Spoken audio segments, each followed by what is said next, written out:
नमस्कार, आप देख रहे हैं सुरागीलाल न्यूज चैनल का उत्तराखंड बुलेटिन। आइए नजर डालते हैं आज की प्रमुख खबर पर। उत्तराखंड में हुआ राज्य स्तरीय हॉकी प्रतियोगिता का हुआ आगाज। हल्द्वानी पहुंची प्रभारी मंत्री रेखा आर्या। आपातकाल को लेकर भारतीय जनता पार्टी के प्रदेश मंत्री ने साधा कांग्रेस पर निशाना। रुद्रपुर में अवैध निर्माण की ध्वस्तीकरण की हुई कार्रवाई। जिलाधिकारी चंपावत ने किया राष्ट्रीय राजमार्ग का निरीक्षण। आपातकाल को लेकर चंपावत में भाजपा ने किया कार्यक्रम आयोजित। लोहाघाट उप जिला चिकित्सालय के टपकते शौचालयों से प्रसूति महिला परेशान। स्वास्थ्य विभाग के अधिकारियों की बड़ी लापरवाही। आइए नजर डालते हैं आज की अन्य खबरों पर। विश्व ओलंपिक दिवस पर हल्द्वानी स्पोर्ट्स स्टेडियम में राज्य स्तरीय हॉकी प्रतियोगिता का आगाज हुआ। 3 दिवसीय प्रतियोगिता में राज्य के अलग अलग जिलों से खिलाड़ी पहुंचे। फाइनल मुकाबले में हरिद्वार जनपद ने पिथौरागढ़ जनपद को हराया। हल्द्वानी के मिनी स्टेडियम में आयोजित अंडर 17 बालक हॉकी प्रतियोगिता में 10 जिलों की टीमें हिस्सा ले रही हैं। 3 दिवसीय टूर्नामेंट के समय खेल मंत्री रेखा आर्या पहुंची, जहाँ खिलाड़ियों को सम्मानित किया गया।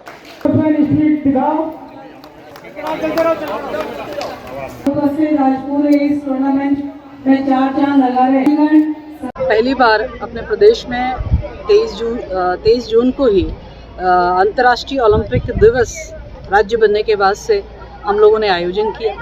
निश्चित रूप से ये 2036 के लिए भी एक शुभ संकेत है कि इसकी तैयारी जो है आज राज्य स्तरीय प्रतियोगिता के उसी के निमित्त एक राज्य स्तरीय प्रतियोगिता हॉकी की गई और जिसका फाइनल मैच था, जिसमें फाइनल विजेता घोषित हुए। उसी कार्यक्रम में मुझे प्रतिभाग करने का मौका मिला।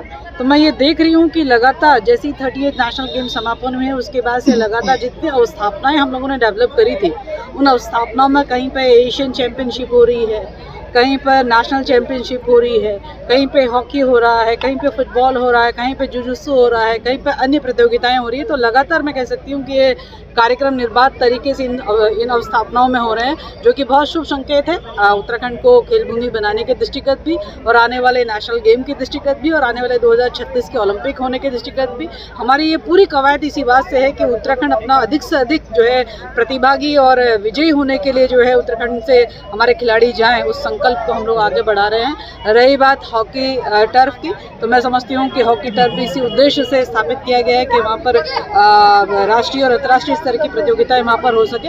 मैं समझती हूँ कि जब तैयारी होगी तो आने वाले समय में आप मैचेस भी देखेंगे, जहाँ आपने फुटबॉल मैचेस देखें, नेशनल गेम होते हुए देखें। उसी गोलापार में आप हम सब लोग, बहुत लोगों की भावना ऐसी आती थी कि भाई कभी वहाँ पे खेल और खिलाड़ियों को हम देख पाएंगे क्या।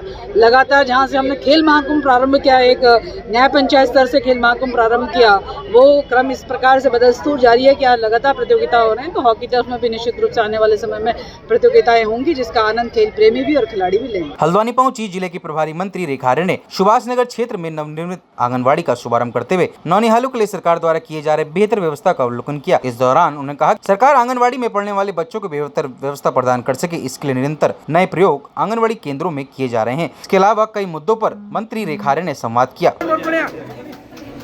देखिए, सामान्यतः आंगनबाड़ी केंद्र ग्रामीण क्षेत्रों में तो लोग भूमि दान और इत्यादि करते हुए जो है हम लोग भवन निर्माण का काम करते ही रहते हैं। शहरी क्षेत्र में भूमि का मिलना और निर्माण होना बहुत उसमें चुनौतियां रहती है। तो मुझे आज बताते हुए खुशी हो रही है कि अपने ये शहरी क्षेत्र में, चाहे वह सुभाष नगर का हो, राजेंद्र नगर का हो, दोनों आंगनबाड़ी केंद्र जहाँ पे टॉयलेट से लेकर, स्टोर रूम से लेकर, किचन से लेकर, एक छोटे ऑफिस से लेकर, हॉल से लेकर, एक प्रॉपर एक स्टैंडर्ड जो है आंगनबाड़ी केंद्र जो है वो बनाया गया। आज उसी का हमने लोकार्पण किया है। निश्चित रूप से उसमें बच्चों की संख्या भी अच्छी है और आने वाले समय में बच्चों की संख्या और वृद्धि होगी।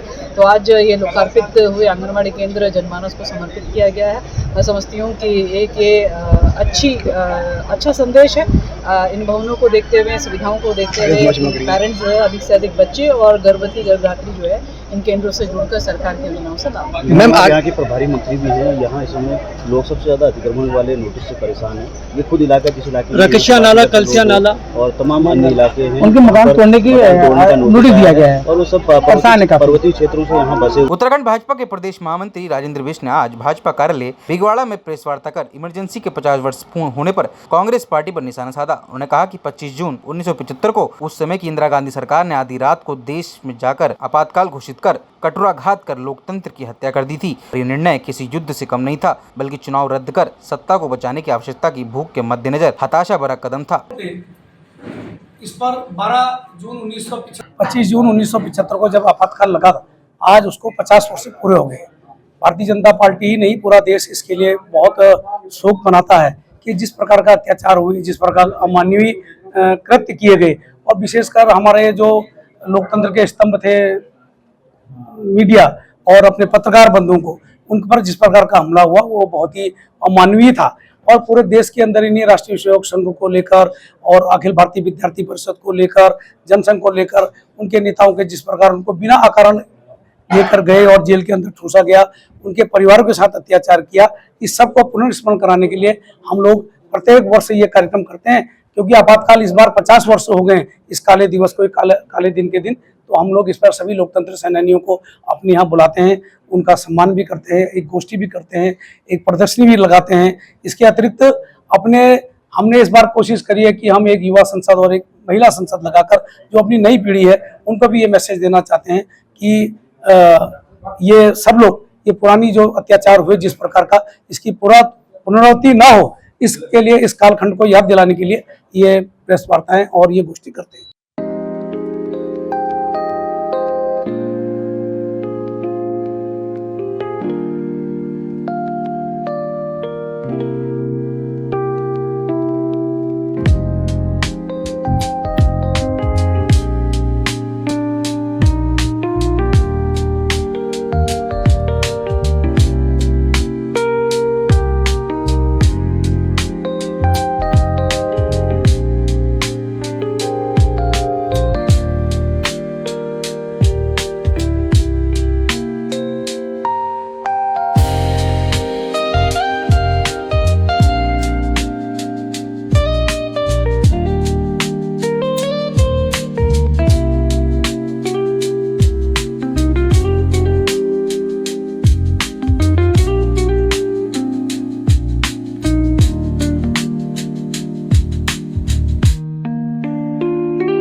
चाहे तो एक साथ होनी चाहिए, सब लोग एक साथ बैठना ही नहीं चाहते। पापा, try this. लो, सब लपक लिए।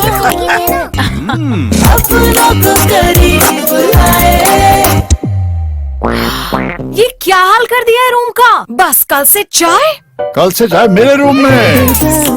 देवर पान नमकीन। अपनों को रुद्रपुर के पहाड़गंज में बीते दिनों निर्माणाधीन मकान में जिला विकास प्राधिकरण की टीम के द्वारा सील करने की कार्रवाई की गई। अब जिला विकास प्राधिकरण ने नगर निगम और पुलिस फोर्स के साथ मौके पर पहुंचकर ध्वस्त करने की कार्रवाई की है। पहाड़गंज में जो निर्माण अधीन मकान है, बीते दिनों विधायक शिव अरोड़ा ने कहा था कि उसमें अवैध मस्जिद का निर्माण किया जा रहा है। सूचना मिलते ही प्रशासन की टीम एक्टिव हुई और तत्काल कार्रवाई करते हुए निर्माणाधीन भवन को सील किया गया। अब सील किए गए मकान को ध्वस्त करने की कार्रवाई की जा रही है।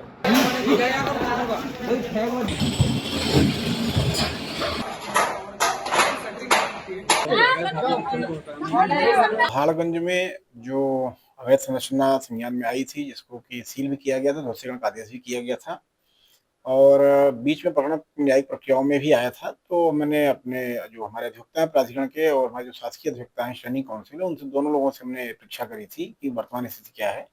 तो मैं संज्ञान में आया था कि इस आदेश को भी कहीं से कैंसिलेशन नहीं हुआ है, न तो इसमें कोई स्थगन है। इसको दृष्टिगत रखते हुए आज हमने पुलिस फोर्स के साथ अपनी टीम को भेजा है, वहाँ ध्वस्तीकरण की कार्रवाई चल रही है। यह संरचना के साथ साथ कुछ और संरचनाएं वहाँ चिन्हित की गई हैं, जिनमें ध्वस्तीकरण के आदेश पूर्व में किए जा चुके हैं और उसमें भी जैसे हम अपनी तैयारियों के साथ पुलिस फोर्स की मांग करेंगे, उसके बाद ध्वस्तीकरण की कार्रवाई की जाएगी। इसके अतिरिक्त तो 304 ही संरचनाएं हैं जो प्रथम दृष्टया नजूल जमीन पे भी हैं, ग्रीन बेल्ट में भी हैं, नदी के किनारे भी हैं, अवैध भी हैं, संरचना भी अवैध है। उनका भी चिन्हीकरण करके उनको चालानी कार्रवाई की गई है। नोटिस शामिल कार्रवाई चल रही है। नोटिस शामिल हो जाने के बाद उनकी सुनवाई का अवसर पूरा दिया जाएगा, उसके बाद अंतिम निर्णय लेते हुए कार्रवाई की जाएगी। मैं स्पष्ट करना चाहता हूं कि पहाड़गंज और उसके आसपास के ऐसे कुछ क्षेत्र हैं जो खास करके कल्याणी नदी के किनारे हैं, पूरी तरह नजूल जमीन बसे हैं और उसके साथ साथ ग्रीन बेल्ट भी लगता है। मैं आपके माध्यम से बताना चाहूँगा कि जो हमारा नदी है लगभग 35 से 40 मीटर चौड़ी है। उसके अलावा दोनों तटों के किनारे किनारे 30 मीटर का हमारा ग्रीन बेल्ट भी होता है। ये जो नई वसाहत हमने देखी है वो ग्रीन बेल्ट में भी आती है। नदी के कुछ मकान तो नदी के प्रवाह क्षेत्र के अंतर्गत बने हुए हैं और पूरी तरह से अवैध स्वामित्व तो नहीं है। तो ऐसे में यह संरचनाओं को चिन्हित किया गया है, उनको सुनवाई का पूरा अवसर देते हुए कार्रवाई की जाएगी। मेरी लोगों से अपील है कि तब तक निर्माण न करें जब तक आपका भू स्वामित्व स्पष्ट नहीं हो जाता है, जमीन आपके नाम नहीं आ जाती है और स्टाम्प पर खरीद करके जो कंस्ट्रक्शन करने के प्रकरण संज्ञान में आए हैं, चाहे प्रीत बिहार में हो चाहे पहाड़गंज में हो, ऐसे अन्य क्षेत्रों में भी संज्ञान में आ रहे हैं। स्टाम्प के आधार पर खरीदी गई जमीन पूरी तरीके से अवैध है। उस कागज को ले करके या उसको मीडिया में प्रसारित करके इस तरह से बयान करना कि उनके साथ अन्याय हो रहा है, पूरी तरह से गलत है। जब तक आप फ्रीहोल्ड प्रॉपर्टी आप नहीं खरीदते हैं या ऐसी प्रॉपर्टी श्रेणी एक नहीं खरीदते हैं जो आपके नाम में दाखिल खारिज होती है, तब तक उस पर मकान बनाने के लिए कोई आपको राइट नहीं मिलना है। उसके बाद भी मकान बनाने के पूर्व जो प्राधिकरण क्षेत्र के अंतर्गत आता है उसमें बिना मांझित सूत्र के मकान निर्माण न करें, अन्यथा कार्रवाई का सामना करना पड़ेगा।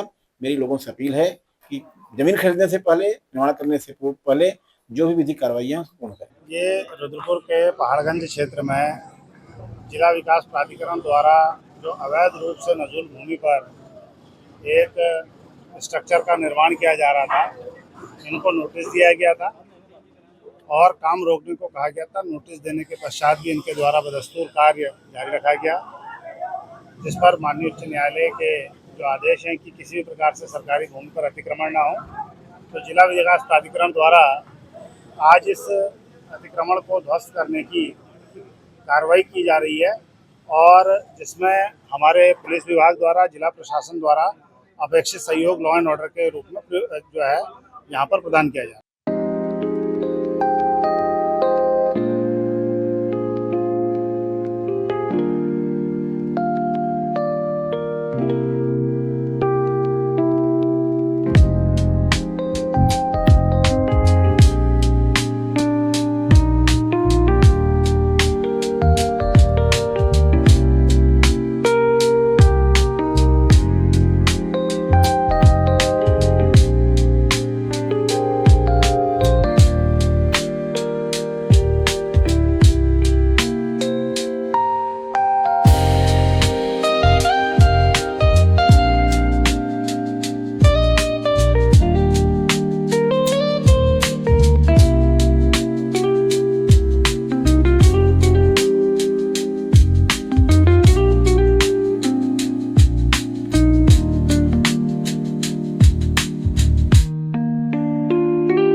चाहे तो एक साथ होनी चाहिए, सब लोग एक साथ बैठना ही नहीं चाहते। पापा ट्राई दिस। लो सब लपक लिए।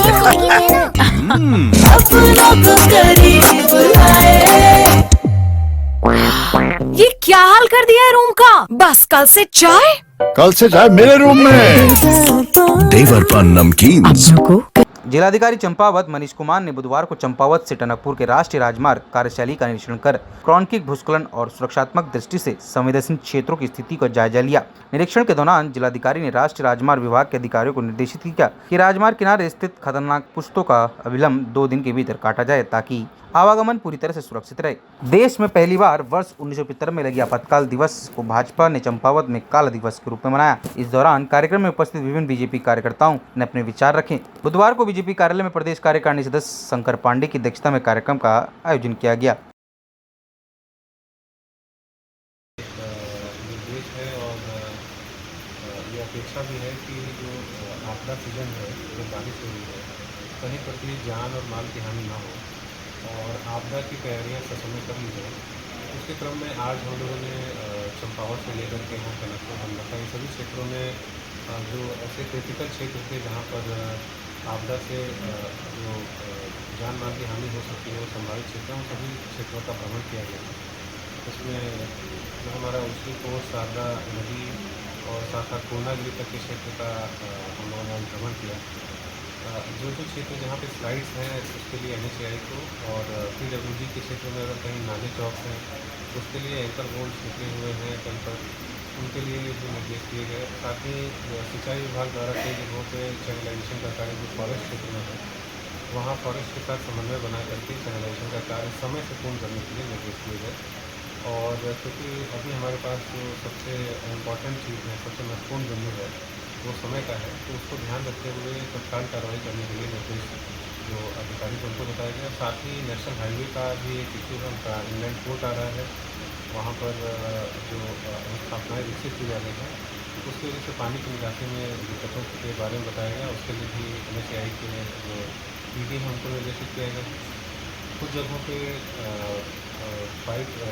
ब्लूम पाइप की डिमांड की गई ताकि पानी की निकासी हो सके, तो उसके लिए भी व्यवस्थाएँ यहाँ पर आज करा दी गई हैं और NHAI को निर्देशित किया गया है कि उसको तत्काल कार्य को करने।